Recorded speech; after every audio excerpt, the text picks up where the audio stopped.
Hi, I'm Danny Brown and I'm the CEO of Myriad Real Estate Group. Today we're going to talk about things to consider when purchasing an older home. So I'm located in Phoenix, and Phoenix is a relatively young city. So for me, older homes are built prior to 1990. In the 90s through today, they're built out of sticks and mud, so that's wood framing and stucco.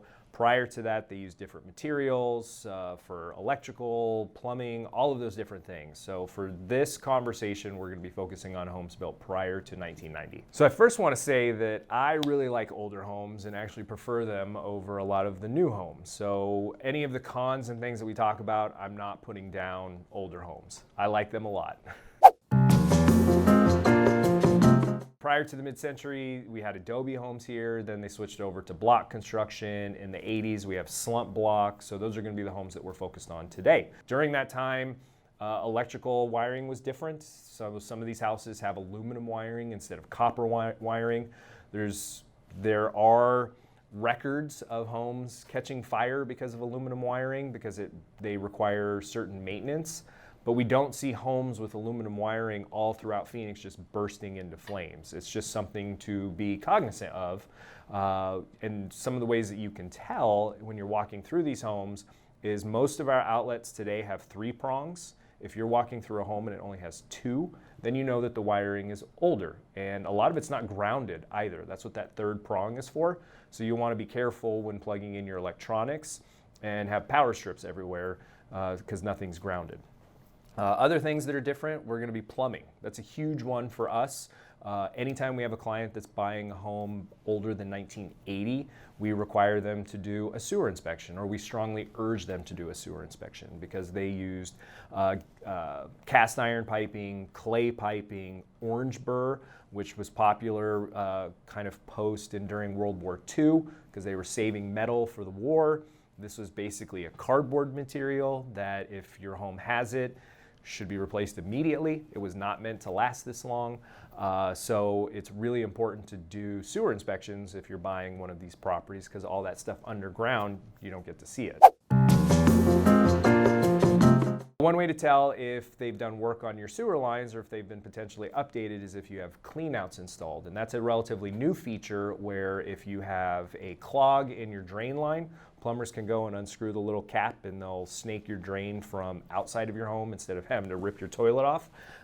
So if that's been done, that's a good indication that some work has been done on your sewer lines. I think in Phoenix we have a ton of ticking time bombs of older homes that have older sewer lines that are going to have to be replaced. So if you don't have yours replaced, make sure you have good homeowners insurance. So in the 90s, builders upgraded their foundations to what's called a post-tension slab. So if you have a newer home, it's usually stamped in your garage. That's a post-tension slab, meaning that there's rebar that's weaved in through the concrete that helps with settling. So there's more give, there should be less settling cracks. Older homes are either built on just a concrete slab with no post-tension slabs in there, no rebar, or they're built on a raised foundation if it's a much older house built prior to the 1950s. So each of those are going to have different issues that go along with it. If you've ever replaced your flooring or your carpet in one of these older homes, you'll probably have a crack running through your concrete slab. That's okay. It's not the end of the world. That happens. Concrete cracks. If it's larger than what you can fit a quarter in, that tends to be something that you want to pay attention to. If you have a crack that's running along your floor and then starts to run up your wall, also something that you should probably pay attention to. Prior to the 1950s, they used raised flooring, and so if you've ever walked in one of these homes, it sounds very hollow when you're walking around. So there's wood typically underneath and the flooring set on top of it, and then you have a crawl space underneath the house. And so it's very important to pay attention to that crawl space. Not a lot of people think about underneath your home, but you can get critters in there, bugs. It's actually an easier way to replace your sewer lines because it's usually right on the top of the ground.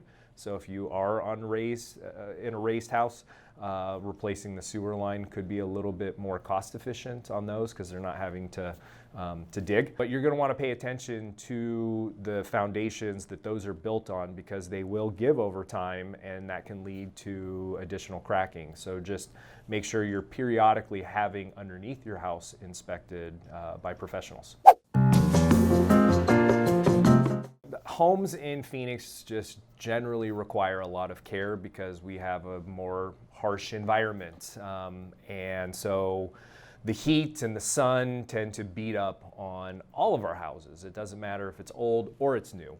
And so when it comes to older houses, you tend to have wood siding. So that needs to be painted regularly or sealed, because the water, when it does rain here, will get inside that wood and dry it out, and then you'll start to have dry rot.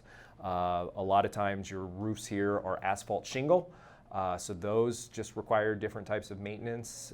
Newer asphalt shingle roofs can last 20 to 30 years, just like your tile roofs can, and they actually act as a reflective device to reflect the heat from the sun a lot of times as well. And so with asphalt shingle roofs, a lot of times you have the shingles will go around the penetrations into the home. So whether that's sewer pipes for venting, AC things, you want to go up there at least once or twice every year, or every 2 years rather, and put roof tar around those things, because roof tar will dry out and crack over time.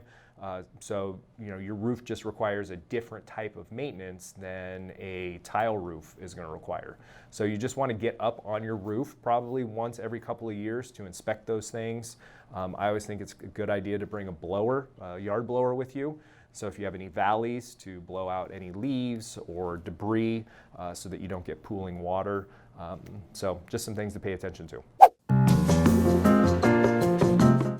Older homes were built in a different era. So a lot of times your homes built in the 1920s, 1930s don't have hallways. So to go from one room to the next, you have to actually go through another room.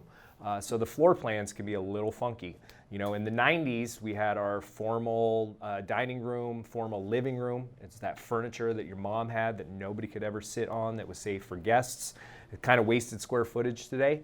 So these floor plans, they were built in a different time. So the floor plans could be funky on some of these older homes.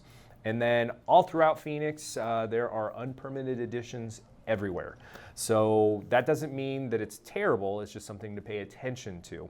And when it comes to financing, if you're using specifically an FHA loan, the lender may not be able to use the unpermitted additional square footage as part of the square footage when valuing the property. They can only use the actual square footage of the house that's been permitted.